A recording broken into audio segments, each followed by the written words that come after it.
Hey there everyone, I'm Ashley Bullington and you're watching The Campfire. This week we're deep diving into District 17 6A.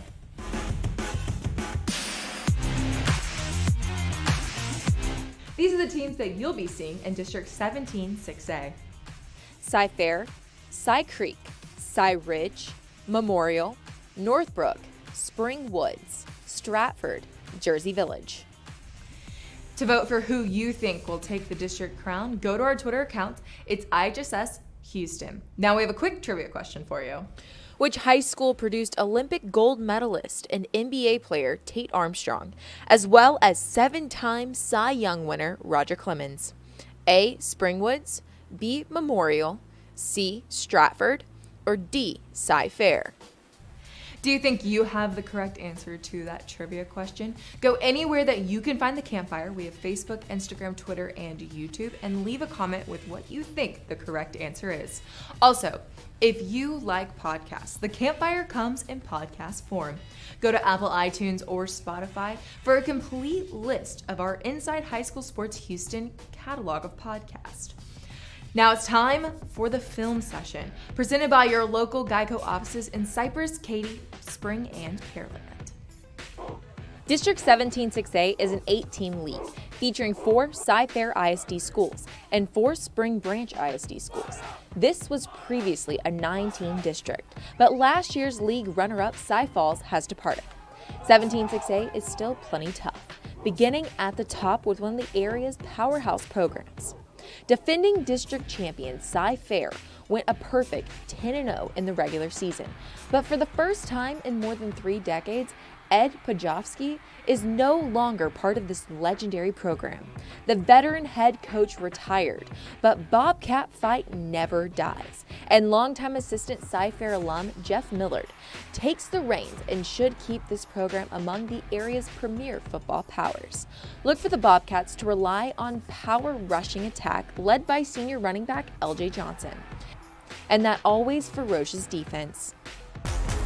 Cy Creek has reached the regional final in 6A Division II playoffs each of the last 2 years, but the Cougars have a lot of holes to fill in 2020. Cy Creek must replace 14 first or second team all-district seniors from a year ago. It will be interesting to see if the Cougars can replicate the success we've seen from this program in recent years. Jersey Village captured the league crown 2 years ago, but last season the Falcons floundered to a 4-6 campaign. Look for the Falcons' offense to take flight behind an experienced passing attack built around quarterback Caleb Weaver. Cy Ridge made a regional final appearance in 2016, but the Rams haven't been back to postseason since. Last fall, Cy Ridge went 5-5 and finished in the middle of the pack in 17 6A. The Rams senior class has yet to taste the postseason and will be hungry to get Cy Ridge back into the playoffs. Memorial reached the second round a year ago, suffering a tough 7-point defeat to eventual state semifinalist Katie Taylor. The Mustangs finished the year 7-5 overall and look to take the next step this fall. Running back Carson Zahn is one of the area's top sophomores last year and should carry the load on offense. The Mustangs returned 4 all-district performers from a unit that held opponents to less than 13 points a contest over the final 8 games. Stratford started last year 4-2, but the Spartans dropped their last 4 games of the season and missed the playoffs for the 2nd straight year. But before that, this proud program had advanced to the postseason 9 years in a row, and the Spartans desperately want to get back in 2020. Springwoods and Northbrook round out the district, and the 2 programs combined to win 1 game last year.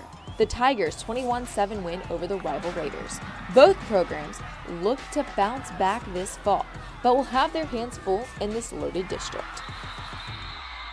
There's some really good teams in District 17 6A, but those good teams need special players. We take a look at a few of those players from 17 6A and our players on the rise, presented by Grimaldi's Pizzeria.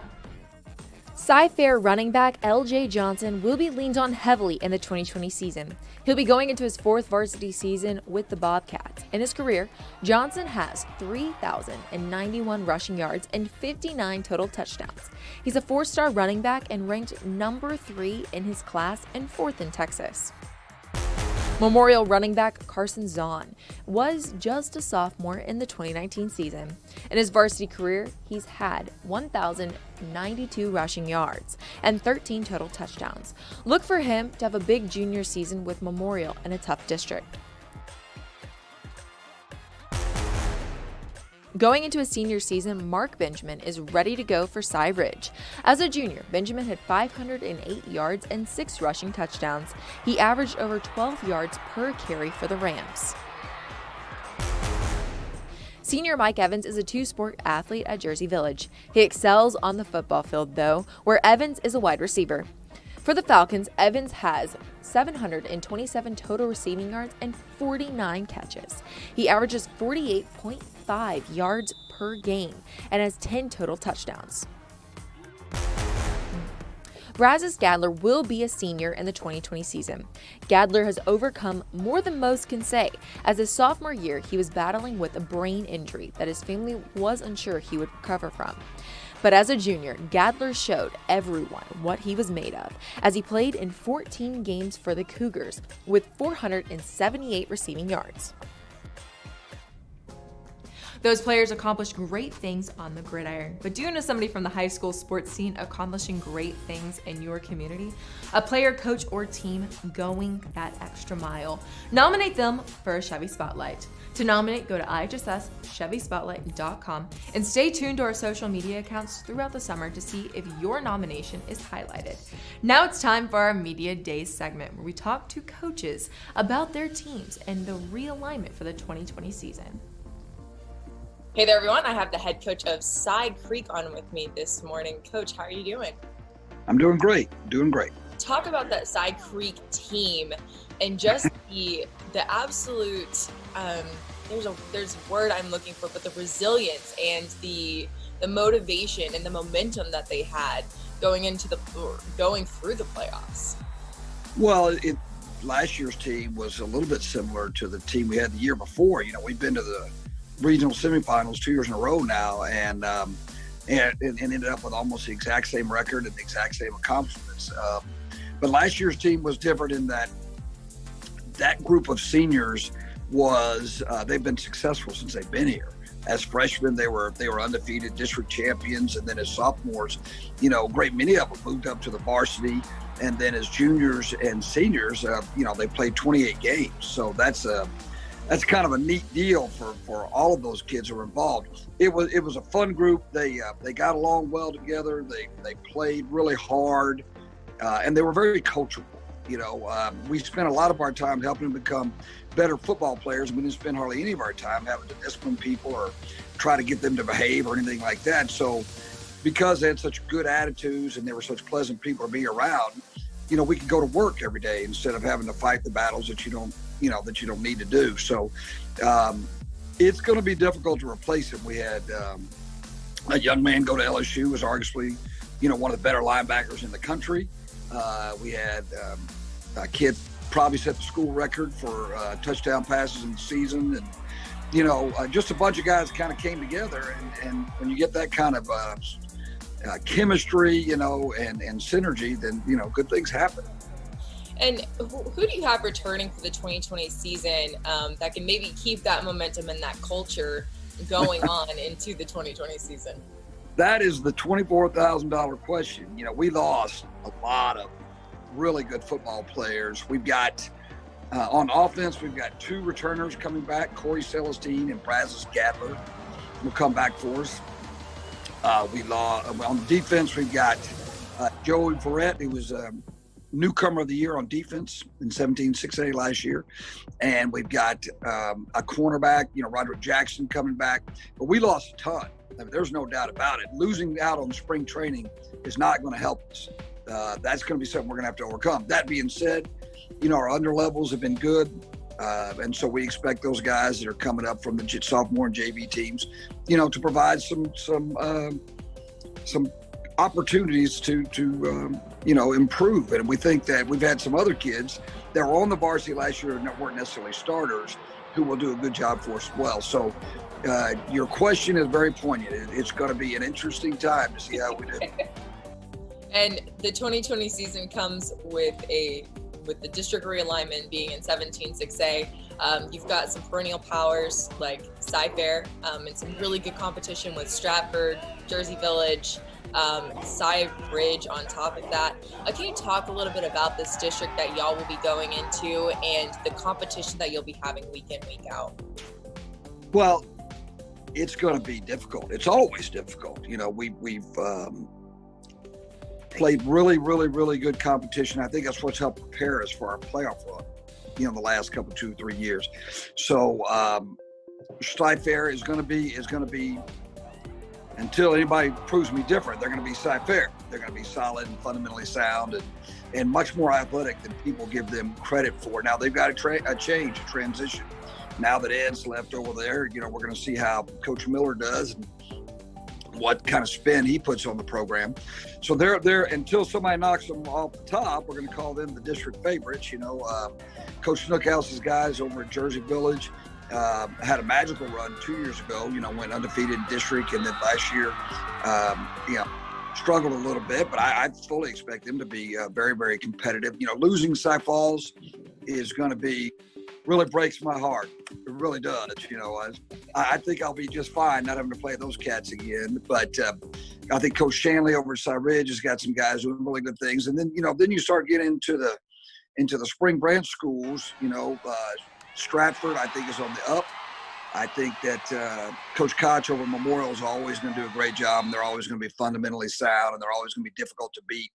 With those guys, you got to beat them. Now, Spring Woods and Northbrook have struggled a little bit as of late, but one thing I learned, and now this is my 34th year in coaching, is that you better take all of them serious because you never know what will happen on a Friday night. So I think that for us to continue our string and to continue, you know, being relevant within the district and within the state, we're going to have to play exceedingly well.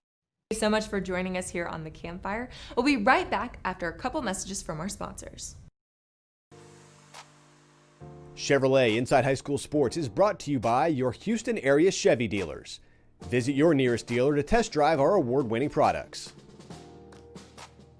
The film session is presented by your local Geico offices in Cypress, Katy, Spring, and Pearland. To get more information or a quote, go to geico.com/Houston. The Players on the Rise is presented by Grimaldi's Coal Brick Oven Pizzeria. Grimaldi's Pizzeria is open for dine-in, carry-out, and delivery. Visit grimaldispizzeria.com. It's time now for the district breakdown. We welcome in Inside High School Sports Insider Matt Harris to give us a little more insight on District 17-6A. Matt? Thanks, Ashley. This is one of the few districts that's nearly the exact same as it was last season. The only change is Cy Falls moving over to 16-6A. With Falls gone, one playoff spot opens up. That's good news for Cy Ridge, Stratford, and Jersey Village, who all tied for 5th with a district record of 3-4 a year ago. We'll get to those three and what the back half of the playoff picture could look like, but first up, we have the favorites to repeat as district champs in Cy-Fair. The Bobcats return one of the best players in the nation in tailback LJ Johnson, who was a second-team All-State selection in 2019. Also returning to join him in the backfield is his quarterback Carter Cravens, who threw for more than 1,000 yards last season. Not bad considering Cy-Fair utilizes a run-heavy offense. The Bobcats return Jaden Harris at linebacker as well, but there are some holes to fill on the defense. Either way, I expect Cy-Fair to win another district championship. With Cy Falls gone, next up in the typical pecking order is Cy Creek. After losing both non-district games and the district opener for an 0-3 start, Creek went on a tear, winning 9 of its final 11 games, resulting in a state quarterfinals appearance. The Cougars eventually bowed out to Katie Taylor, who went on to lose to eventual state champion Austin Westlake in the state semifinals. All in all, chalk up a successful season for the Cougars in 2019, but what about 2020? There's a laundry list of departures at key positions. Julian Uwadia, Kogan Darcel, Legend Grigsby, and Eddie Jimerson, just to name a few on the offense alone. There's plenty to figure out at Cy Creek after 2 straight runs to the 4th round of the playoffs. However, Creek has been a mainstay in the playoff race, and I expect the season to be the same, though they could very well be fighting for a playoff spot. In any case, it'll be interesting to see who steps up. Meanwhile, Cy Ridge ended the season opposite of Creek's hot finish. The Rams won 4 of their first 5 games before winning just 1 of the final 5 games, including narrow losses to Memorial and Cy Falls that could have put the Rams in the playoffs had they won those games. Jalen Madden returns at quarterback for the Rams, as does dynamic wideout Aaron Woods, and Jai Vaquera is back as well, and he could see time at multiple spots. The defense loses some talent in safety Javon DeBon and defensive lineman Vernon Bruton. If they can replace talent on defense, expect Cy Ridge to make a run at a playoff appearance behind a potentially explosive offense. After shocking Houston by winning the district in 2018, Jersey Village suffered from graduating a talented class, including having to replace a quarterback. The Falcons won their first playoff game since 2004 before going 4-6 and missing out on the playoffs a year ago. Another quarterback change could be in the cards this season, though it's not guaranteed. The Falcons returned starter Caleb Weaver, but his natural position is cornerback, where he's drawing college interest. If Jersey Village can find a suitable replacement for Weaver at quarterback, they could move him back to corner full-time. Weaver's top 2 targets return as well in the speedy Dion Burrell and big 6'5" Michael Evans at wideout. The defense will have some talent to replace, but the offense should be every bit as good. The playoff picture is tough to figure out in this district with so much returning talent, but there's no reason Jersey Village can't be in the hunt for another playoff appearance. Memorial slotted into the final playoff spot just above the last 2 teams I talked about, Cy Ridge and Jersey Village, last season. Unlike those 2 teams, Memorial made its money on defense last season, holding its opponents to 14 points or less in 6 out of 12 games. Also, unlike those 2, Memorial isn't returning much of the talent that made it so great on defense last season. Jack Dragna is one of the few returning defensive starters, and he'll anchor what should be a pretty good defensive line. Carson Zahn returns at running back as well, but there will certainly be holes to fill. There's a new head man looking to turn around Houston Northbrook, and boy did I like this hire. Andres Gomez steps in after helping to lead Klein Kane to its first ever playoff appearance as an assistant coach. Now he'll be tasked with turning around a Northbrook program that's won just 2 games in the last 4 years. He'll have Noah Cox and J.D. Watkins to work with as returning talent on offense and defense respectively. Northbrook is far from contending, but they can only improve, and I think the hire of Gomez could bring serious change within a few seasons. Springwoods was another squad that struggled to get off the mat last season. It's a loaded district yet again, which isn't great news for the Tigers, but they do return 2 dynamic playmakers. The continuity of bringing back Thomas Ainsworth at quarterback, along with Isaiah McKnight, could mean more success in 2020 than they had a year ago. Springwoods isn't ready to challenge for a playoff spot, but I'm interested to see how they fare in non-district and if they can string together a few wins with some good returning talent. Our final team to discuss is Stratford, who matched Cy Ridge and Jersey Village with a 3-4 district record to tie for 5th.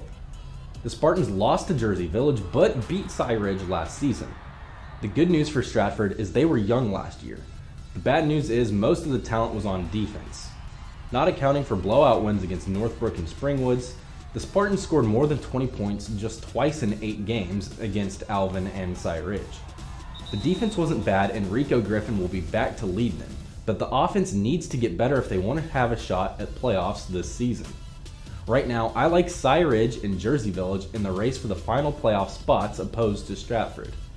I think Cy Fair locks down the top spot, and I think Cy Creek factors into the playoff picture somewhere, but I'm not sure where because of the mass exodus of talent. I think it is then up to Memorial, Jersey Village, and Cy Ridge to fight for the final 2 spots, which should be a great playoff race. Keep your eye on those 3 teams for sure, and for this reason, Cy Ridge is my team to watch. Despite the departing defensive talent, the Rams return plenty on offense. Aaron Woods is an explosive receiver, and he's already got great chemistry with Jalen Madden at quarterback. Throw in Jai Vaquera, and there's no reason this offense can't score enough points to win 4 or 5 district games, which should be all they need to make a playoff appearance. I'd say my game of the year in this district is going to be Cy Ridge versus Jersey Village, which should be paramount in deciding playoff seeding and the playoff race. Between the two, I think I give a slight edge to Jersey Village, and my player to watch, the dynamic Caleb Weaver. Michael Evans can elevate and grab just about any ball above defensive backs at 6'5", while Dion Burrell burns his opponents on speed routes. Those three make for an explosive trio on offense, and Weaver gets my player to watch honors because of his potential impact on both sides of the ball. Quarterbacking an offense while he has great weapons, and also being one of the state's premier lockdown corners, is no easy task. After a year off, I fully expect Jersey Village to be back in the playoffs. My final prediction is a Cy-Fair District Championship, followed by Jersey Village, Cy Creek, and Cy Ridge to round out the playoffs. That's all I've got for 16-6A. Back to you, Ashley. Matt, great insight as always. Thanks for joining us. That's all we have for this week's edition of The Campfire. Come back every Monday for a new show. Next week, we'll be deep diving into District 18-6A. But until then, follow our social accounts. We have Facebook, Twitter, Instagram, and YouTube. That'll be bringing you original content all throughout the week. Thank you so much for watching The Campfire. I'm Ashley Bullington, and I'll see you next time.